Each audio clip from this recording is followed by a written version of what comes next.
We collaborated with Advantere as one of the most prestigious data-related schools to build the Financial Wellness Index, and this is a super useful tool to actually identify user segments that are not being properly served.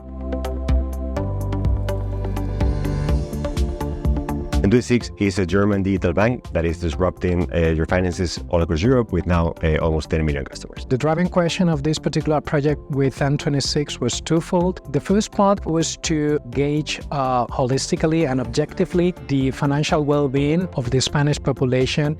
And the second part of this assignment dealt with the idea of what kind of recommendations we can provide to N26 in terms of incorporating those ideas, those recommendations into the core strategy. We collaborated with Advantere to build a metric, the Financial Wellness Index, that actually helps us measure this in a proper way. We're trying to measure how people feel about their finances, if they're stressed, if they're happy, if they feel satisfied, secure. The process of this project started with a kickoff meeting with the team of N26 at Advantere, and they introduced to the bank the dynamics and what the project consisted of. We received the information that we're going to be working with, and our tutor, Emilio, started teaching us on the technology and the tools that we were going to be applying to process the information. After that, we started working by ourselves in groups, trying to process that information and get to the final results. And then, today we have the final presentation here in Barcelona. The first edition of the Financial Wellness Index was actually super successful.